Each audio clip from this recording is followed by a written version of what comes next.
ఇక అంబేద్కర్ విగ్రహం దగ్గర బీఆర్ఎస్ ఎమ్మెల్యేలు ధర్నాకు దిగారు. ఇక ధర్నాలో భాగంగా ఇప్పుడు కేటీఆర్ మాట్లాడుతున్నారు. ఇప్పుడు లైవ్ లో చూద్దాం.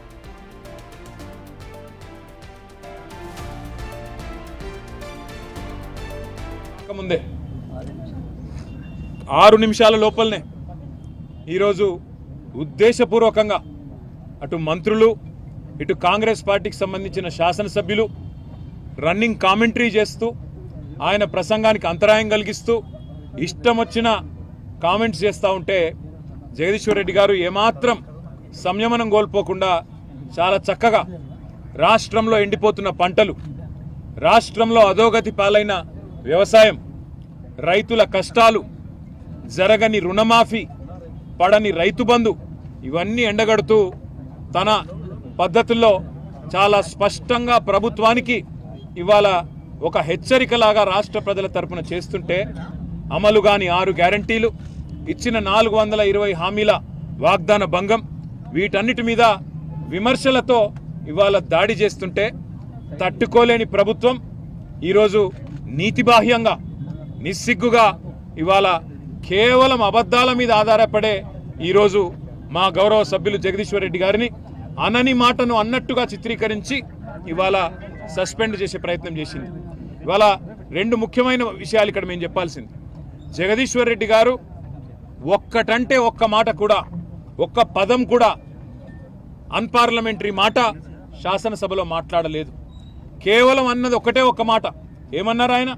స్పీకర్ గారు, మీరు మాకందరికీ తండ్రి లాంటి వారు, మీరు మా అందరి తరపున అక్కడ ఉన్నారు, మా అందరి హక్కులు మీరే కాపాడాలి అని ఆక్రోశం వ్యక్తం చేశారు. దాంతోపాటు ఎక్కడ కనీసం ఒక్క మాట కూడా స్పీకర్ గారిని అగౌరవంగా పొరపాటున కూడా పెద్దలు జగదీశ్వర్ రెడ్డి గారు అనలేదు. కానీ ఇవాళ అనని మాటను అన్నట్టుగా ఇవాళ జరగని తప్పునేదో తరిగినట్టుగా చిత్రీకరించి ఇవాళ మా గౌరవ సభ్యులు జగదీశ్వర్ రెడ్డి గారిని ఏదైతే ఈ సమావేశాలు ముగిసేంత వరకు సస్పెండ్ చేస్తున్నామని చెప్పి ఏకపక్షంగా నియంతృత్వ పోకడలతో ఈ రాష్ట్ర ప్రభుత్వం 5 గంటలు సభను వాయిదా వేసి ఢిల్లీలో ఉండే రేవంత్ రెడ్డి గారి ఆదేశం మేరకు గొంతు నొక్కి మా కనీసం ఉరిశిక్ష వేసే ముందు కూడా ఆ ఉరిశిక్ష ఎవరికైతే విధిస్తారో వారికి తమ వాదన చెప్పుకునే అవకాశం ఇస్తారు. కానీ జగదీశ్వర్ రెడ్డి గారి కనీసం తాను చేసిన తప్పేంది, నేను ఏం మాట్లాడినా తప్పు మాట అని కనీసం వివరణ అడగడానికి కానీ, అవసరమైతే మా నాయకుడు, మా పెద్దలు, ప్రతిపక్ష నాయకులు, తెలంగాణ సాధించిన పెద్దలు గౌరవనీయులు కేసీఆర్ గారు మాకు స్పష్టంగా ఆదేశం ఇచ్చినారు. స్పీకర్ గారు పెద్దవారు, ఒకవేళ ఆయన బాధపడి ఉంటే ఏం పర్వాలేదు, మీరు విచారం వ్యక్తం చేయండి, తదనంతరం సభను సజావుగా జరిగేటట్టు సహకరించండి అని చెప్పి మాకు ఆదేశం ఇచ్చినారు. ఆ మాట మేమందరం కూడా, శాసనసభ్యులందరం కూడా పోయి స్పీకర్ గారికి, శాసనసభ వ్యవహారాల మంత్రి శ్రీధర్ బాబు గారికి కూడా స్పష్టంగా చెప్పొచ్చినాం. సార్, మాకు మైక్ ఇవ్వండి, మేము నిజంగానే ఏదైనా పొల్లు మాట మాట్లాడింటే అవసరమైతే టీవీ పెట్టి శాసనసభలో చూపెట్టండి సభ్యులందరికీ, అన్ని పార్టీల అభిప్రాయాలు తీసుకోండి. ఇట్లాంటి ప్రతిష్టంభన ఏర్పడ్డప్పుడు మూడ్ ఆఫ్ ద హౌస్ తీసుకుంటారు, అన్ని పార్టీల అభిప్రాయాలు తీసుకుంటారు. అవసరమైతే స్పీకర్ గారి ఛాంబర్లో ఒక సమావేశం పెట్టి ఈ ప్రతిష్టంభన తొలగించడానికి ప్రయత్నం చేస్తారు. ఒకవేళ ఏదైనా మాట దొర్లింది అని మీరు భావిస్తే మా సభ్యులు హుందాగా ముందుకొచ్చి విచారం వ్యక్తం చేయడానికి కూడా సిద్ధంగా ఉన్నాము. మా నాయకుడు చెప్పారు, మేము అనలేదు, తప్పు మాట అనలేదు, ఒక్క మాట కూడా పొల్లు మాట మాట్లాడలేదు. అయినా సరే స్పీకర్ గారి మీద ఉండే గౌరవంతో, ఆ పదవి మీద, ఆ రాజ్యాంగబద్ధమైన వ్యవస్థ మీద ఉండే గౌరవంతో మేము అవసరమైతే విచారం వ్యక్తం చేసి సభ సజావుగా జరగడానికి సహకరిస్తామని చెప్పి హుందాగా మేము పోయి స్పీకర్ గారికి, శాసనసభ వ్యవహారాల మంత్రి గారికి చెప్పినాం.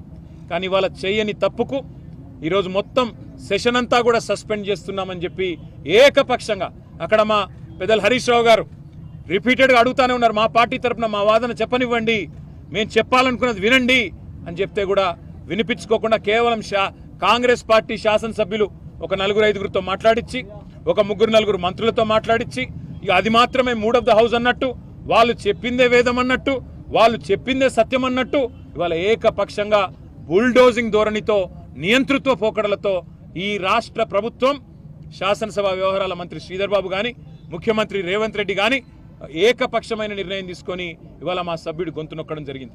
అందుకే ఇవాళ రాజ్యాంగాన్ని రచించిన భారతరత్న డాక్టర్ బాబాసాహెబ్ అంబేద్కర్ గారికి ఈ రాష్ట్రంలో జరుగుతున్న రాజ్యాంగ హక్కుల హననం గురించి, ఈ రాష్ట్రంలో జరుగుతున్న అప్రజాస్వామికమైన పోకడల గురించి మరి నిరసన చెప్పడానికే ఇక్కడ వచ్చి కూర్చున్నాం. మరి ఇక్కడికి వచ్చి చూస్తే పరిస్థితి ఏందండి? ఇక్కడికి వచ్చి చూస్తే ఆ మహానుభావుడు ప్రపంచంలోనే అతిపెద్దదైన 125 అడుగుల డాక్టర్ బాబాసాహెబ్ విగ్రహం ఏదైతే కేసీఆర్ గారి ప్రభుత్వం ఏర్పాటు చేసిందో, కనీసం ఆ విగ్రహానికి కూడా అక్కడ పోయి కూర్చునే దానికి అవకాశం లేకుండా ఇక్కడ గేట్లు మూతలు పెట్టి ఆ మహానుభావుని కూడా సంకెళ్లతో బంధించిన ఒక నీచమైన ప్రభుత్వం కాంగ్రెస్ ప్రభుత్వం అని చెప్పుకోక తప్పదు. పేరు గొప్ప ఊరు దిబ్బ అన్నట్టు, పేరుకేమో ప్రజాపాలన, చేసేవేమో అన్ని అప్రజాస్వామిక పనులు అన్నట్టుగా ఇవాళ ఏకపక్షంగా పెద్దలు జగదీశ్వర్ రెడ్డి గారి గొంతు నొక్కడం అంటే ఇది జగదీశ్వర్ రెడ్డి గొంతు నొక్కడం కాదు, ఆయన ఒక్కడికి జరిగిన అవమానం కాదు. ఈ రాష్ట్రంలోని రైతాంగం తరపున, ఈ రాష్ట్రంలోని ఆడబిడ్డల తరపున నెలకు 2,500 రూపాయలు కావాలని గొంతు విప్పినందుకు, రాష్ట్ర రైతాంగం తరపున రుణమాఫీ జరగలేదు అని చెప్పి ప్రశ్నించినందుకు, రాష్ట్ర రైతాంగం తరపున ఎండుతున్న పంటల విషయంలో మా పార్టీ తరపున ప్రభుత్వాన్ని నిలదీసినందుకు, రాష్ట్ర పేదవాళ్ల తరపున పెంచని పెన్షన్ల గురించి, అమలు కాని 6 గ్యారంటీల గురించి, 420 హామీల గురించి ప్రశ్నించినందుకు తట్టుకోలేక ఈరోజు ప్రభుత్వం ఒక కుయుక్తితో మా సభ్యుడిని సస్పెండ్ చేసింది. అందుకే నిరసనగా మేమందరం కూడా ఇక్కడ కూర్చున్నాం. ఇవాళ వాళ్ళు అనుకుంటా ఉన్నారు కేవలం ఒక గొంతు నొక్కినంత మాత్రాన, శాసనసభలో మా పార్టీ యొక్క సభ్యుడి యొక్క ప్రసంగానికి అంతరాయం కలిగించినంత మాత్రాన ఏదో సాధిస్తామని చెప్పి వాళ్ళు భ్రమపడతా ఉన్నారు. కానీ రాష్ట్రంలోని ప్రజలు అన్నీ గమనిస్తా ఉన్నారు. 15-16 నెలల్లో కేవలం 20% కమిషన్లు, ఢిల్లీకి మూటలు పంపడం మీద ఉన్న దృష్టి ఈ రాష్ట్రంలోని పేదలకు మేలు చేయాలనే విషయంలో మాత్రం ఈ ప్రభుత్వానికి ఎంత మాత్రం లేదు అనేది ప్రజలకు కూడా అర్థమైపోయింది. కాబట్టే ఇవాళ ముఖ్యమంత్రి గారిని ఎక్కడికక్కడ ప్రజలు శాపనార్థాలు పెడతా ఉన్నారు. ఇవాళ జగదీశ్వర్ రెడ్డి గారు ఒక్క పొల్లు మాట కూడా మాట్లాడలేదు. రేపు రాష్ట్ర వ్యాప్తంగా మేము బీఆర్ఎస్ కార్యకర్తలకు కూడా పిలుపునిస్తా ఉన్నాం. కాంగ్రెస్ పార్టీ యొక్క అప్రజాస్వామిక వైఖరికి వ్యతిరేకంగా, ఈ ముఖ్యమంత్రి ఈ ప్రభుత్వం యొక్క అహంకార నియంతృత్వ పోకడలకు వ్యతిరేకంగా రాష్ట్ర వ్యాప్తంగా అన్ని నియోజకవర్గ కేంద్రాల్లో కూడా ప్రభుత్వం యొక్క దిష్టిబొమ్మల దహనానికి వెంటనే మీరు పిలుపునిస్తూ, దాంతోపాటు బడ్జెట్ సమావేశాల్లో నిజానికి అన్ని కూడా మేము ప్రశ్నించబోతా ఉన్నామని వాళ్ళకి తెలుసు. మరి బడ్జెట్ సమావేశాల్లో బీఆర్ఎస్ ఉంటే ఖచ్చితంగా మరి ప్రజల తరఫున గట్టిగా దాడి చేస్తారు, గట్టిగా ప్రశ్నిస్తారు.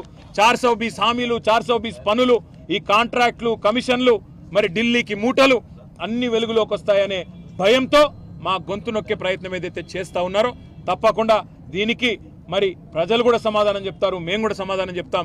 రేపు రాష్ట్ర వ్యాప్తంగా మరి మా సభ్యుడి యొక్క